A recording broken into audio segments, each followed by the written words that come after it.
Even though the average is going down, they're staying below it. Now, a lot of people say, that's not good, I don't want to be below average. Well, if you're below average and selling more than everybody else, as long as you're not losing money, that can work out. That can work in your favor. Because we're not talking about, and what are my numbers in our wholesale retail? Negative 112 for green, negative 488 for blue. So 112 below for green, 488 below for blue. So our retail, they're $4 less, right? Yes. All right. So the retailer is Five. So the retailer is selling a bunch of it. They're selling it cheap. But as a producer processor, they're not that much below average. They're a little bit. The retailer's taking the hit on this. Yeah. Looks like he's probably using some of your pricing data as the green line trends up. That's his wholesale price, right? To get some pricing power. Yeah. Still. Yeah. So in this case, the producer processor is winning because his wholesale prices are staying close to average. So he's not losing a huge amount. The retailer's taking the hit on this. Now that can flip both ways. The retailer can use it against you. And you can also use it against the retailer as well.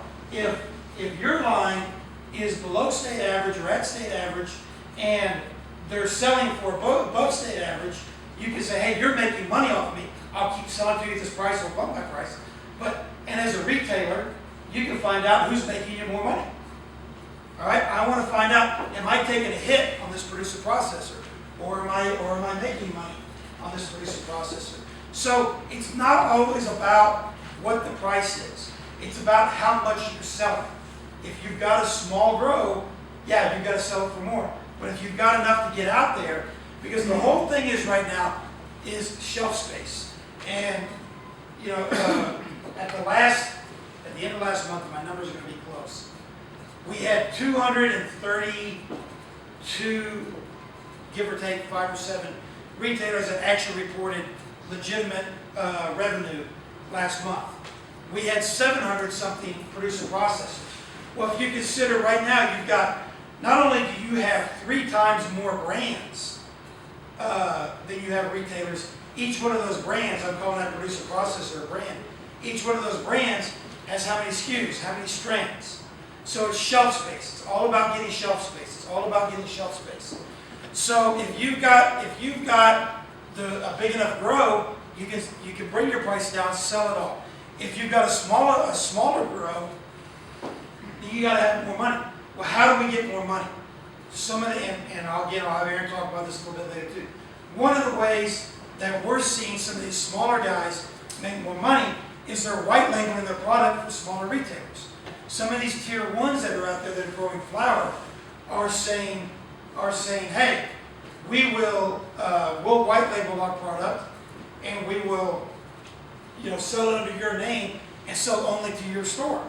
And that way the retailer may be able to sell that for a better or lesser price, however they want to do it, whatever deal you work out, but you can sell your whole crop. But here's the other thing that's been real funny about what's happened that really has blown my mind. We've seen,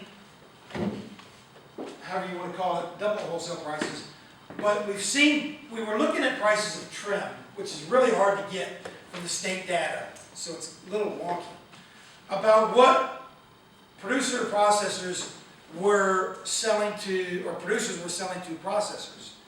And the ironic thing is, for guys that have, this is more of an Eastern Washington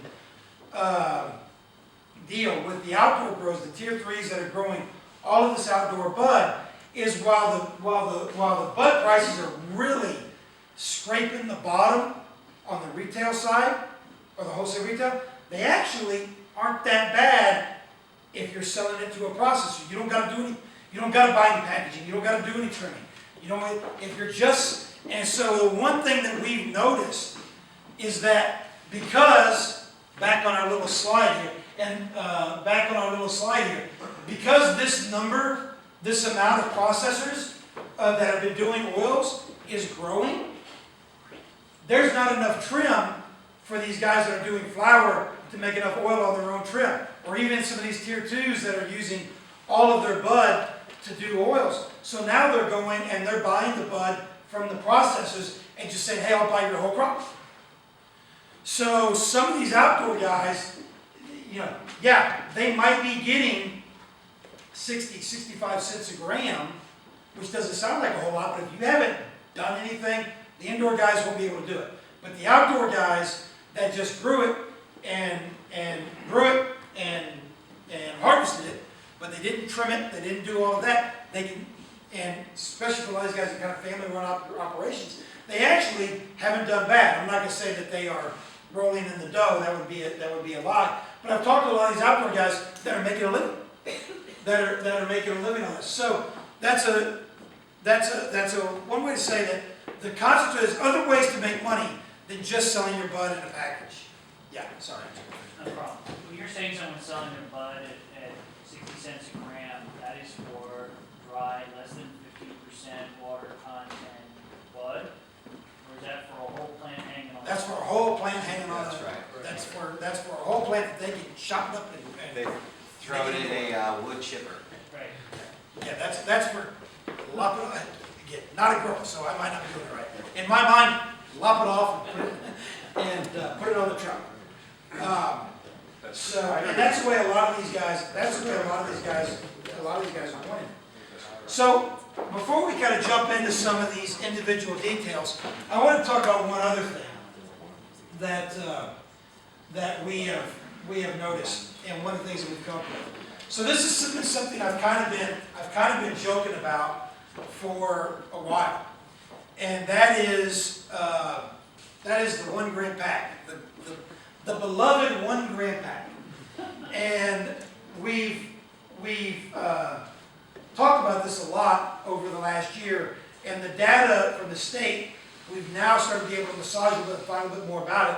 But the simple fact is, in recreational marijuana, in the current I-502 system, when medical is still a totally separate deal, although we're starting to get some of those customers, by far the biggest thing sold is the 1 gram pack. Customers coming in because they're not the traditional medical, you've heard me say it, those guys that know me, they're not the traditional, a medical buyer buys by the ounce or buys by the pound if they can. But the recreational user doesn't. The recreational user is the guy that works at Microsoft or Amazon and hasn't smoked in 20 years, and all of a sudden it's illegal, and pops his head in and says, "Hey, I'll try this again." And what would be the Amazon guy? Or No, I would push back a little, and I would say that the customer is the same, but the price per gram being $15 to $20 a gram, it makes it cost prohibitive for anybody to buy anything more than that. As where on the black market, it's all tiered, so you can go get an $80 7 grams. But in the store at $14 a gram, it'd be $125. So I look at that sometimes and I think that no, we're actually, that guy that's going in every day and buying that gram, he's that gram a day guy. He's smoking every day, but he's buying. It's cost prohibitive. He can only afford a gram. Well, I'm not arguing, but my question to that is, why don't we see a bigger, and we do, why don't we see a bigger 2 and 3? Because those prices actually, if I'm buying in recreational, buy your 3 point, I know it's an eighth, but because I look at this every day, buy your 3.5 gram. That's your best price. Well, your best prices are buying by the ounce. But if you're not going to go in and spend $100, that's where our prices really come down to good prices. But then my point being there that put an ounce at these current recreational prices, it's $400, $500. That's right. So that's my whole point. I would buy ounces. I'd buy half ounces. I hate buying grams. I hate let's going to jump the back. store. Aaron, you keep running off every time I need you. Sorry, I'm gotta keep checking the camera. Well, Cass, that's right, but most of the SKUs when I come into any retail location, I very rarely see ounces, right? Because it's cost prohibitive, because you can't get a tiered price break from a producer. The whole thing was set up on high price grams, all the way up to the top. Right. And so of course the data But there are a represents few it. retailers, Uncle Ike's selling $99 Now it's starting ounces to every come day. around. Now he's starting And some to of And those. there's actually, did our internet slow down on me? But then you kind of get into this quality thing, because really what's happening is anybody that is willing to do that at this point, and it's a lower quality thing. So somebody that's saying, I'm gonna go spend $150, $200, $300, you know, I'm educated, I know how much I smoke and I know what I want. Right. And I'm not gonna get that for that price in any That's store right, right that's now. right. So And for $99, you're getting the bottom of the rough barrel. trim, outdoor. You know, so it's always been, how can Swag. we get this guy, how can we get this medical? It's all just, you know, price and quality, you know, but That's you right. really gotta have the real quality, at the real price. Right, right. But Sorry. it still doesn't suggest why folks are still buying 1 gram as opposed to 2 grams. So your $15 a day guy, he's not buying, unless he wants to try different Well, varietals. Right? let me jump about one point here that hopefully this internet comes back. Let me hope this internet comes back, because there's actually, when I was about to jump on that. So here's what's funny when we got MJ Ticker. When we got MJ Ticker, was we started looking at the actual product that was being sold to the best we could. Now, here's the problem we run into. Here's the problem we run into when you're dealing with the integrated data of the state. The state lumps things into certain categories. I'm not that you don't know, but for anybody that doesn't, they lump it into usable marijuana. They lump it into extract formulation. They lump it into edibles, liquid edibles. Well, what the hell is an edible? Is it a cookie? Is it a candy? You know. So what is usable marijuana? Is it just flour? Is it joints or whatever it may be?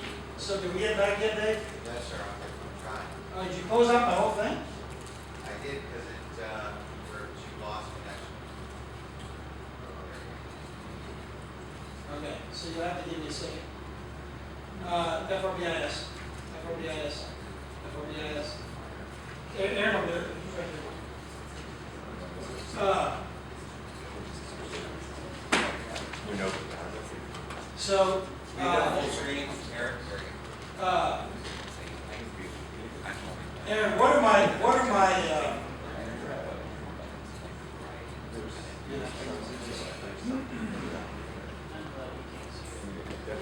I sure can't see it. Aaron, what are my retail prices on 3.5 gram? 26.56. Wholesale 12.49. Yeah, so 26.56 on the 3.5 gram. Anybody that's got their phone in their hand.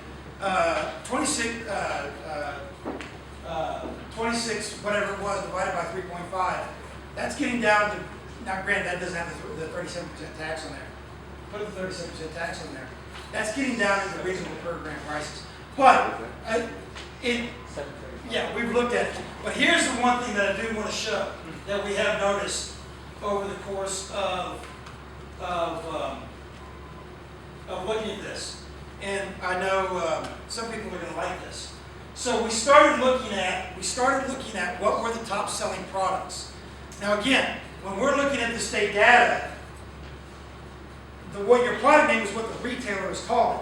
So if one retailer calls it this, another retailer calls it that, even if they say the same thing, even if they both say Zoot Rocks, but one guy says DB3 Zoot Rocks, the other guy says Zoot Rocks, it doesn't show to us as the same. But here's the one thing we have noticed, and I know this is a little hard to see, but that says cone, that says joints. What does that say, Aaron? Nine Fiesta. That says pre-roll, that says joints. Notice a trend here? A lot of our sales, and this goes back to the 1 gram, Yeah. and I know a lot of joints are half gram, but a lot of our sales, we're starting to see pre-rolls and joints sell fast. We're starting to see those. Sell. Well, here's the other cool part about our friends, our pre-rolls and joints. We like our pre-rolls and joints. We think they're kind of cool. So we started tracking what they were, and we started actually, if we took a half gram and multiplied by 2 to make a 1 gram for this chart, because I wanted something I found very, very interesting. Remember what our data is. Our data is not what people are advertising for. It's what the customer is buying. And the one thing we've noticed, and it really shows up on pre-rolls, is that customers buy expensive stuff at the end of the day. They buy, this is not what they spend. It's a roadie. This is not what they spend. This is what they buy. They buy, it's really funny. We looked at this and we laugh about it quite a bit. I was talking about your pre-rolls, which I know you love. You missed the whole thing. Yes, pre-roll. But these sales right here are what customers are buying by the hour and by the package size. And the one thing we've noticed, and this has been consistent, because we've stretched this out. You can go back and you can look at the last 30 days on this. But the thing that's really interesting is customers buy your more high-priced product at the start of the day and at the end of the day. So for the retailers in here, I didn't say it.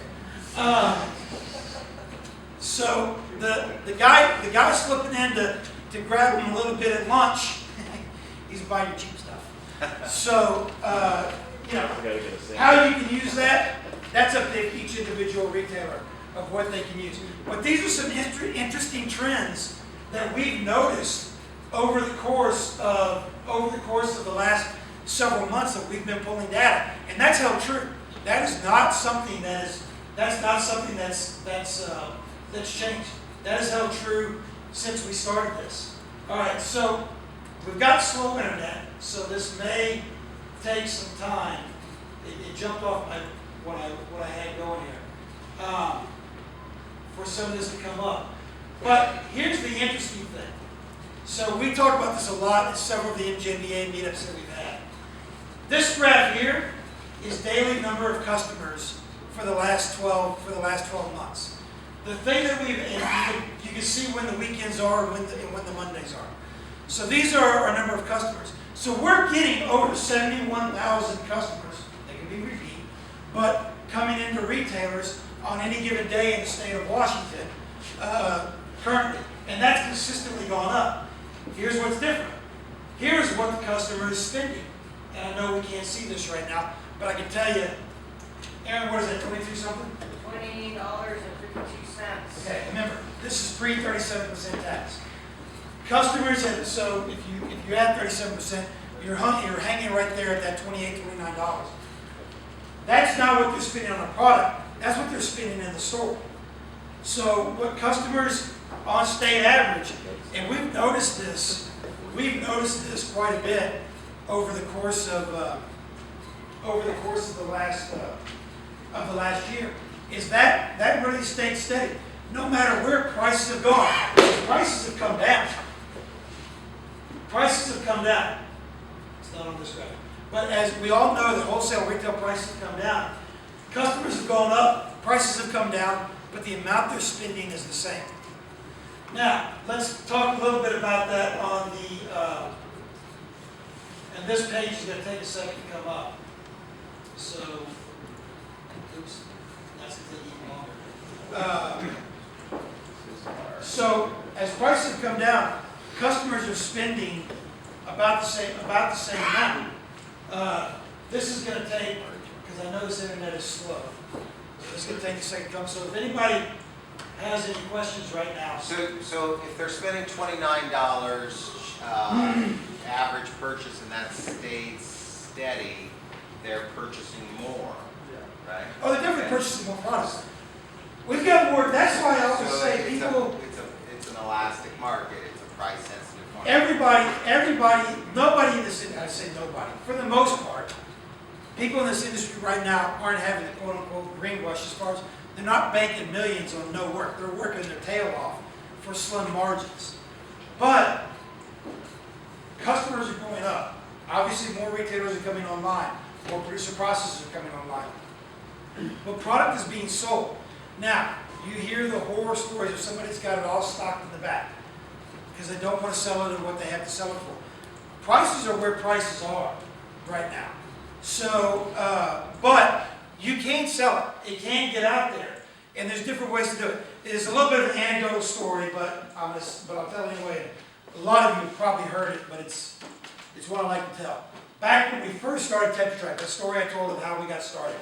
we first started Tech Tracker, we had the data that was basically what's on 502 data that's for free right now. The one thing, we were pulling API pulls from Leafly, so we were kind of saying what the average cost retail that retailers were charging, because we're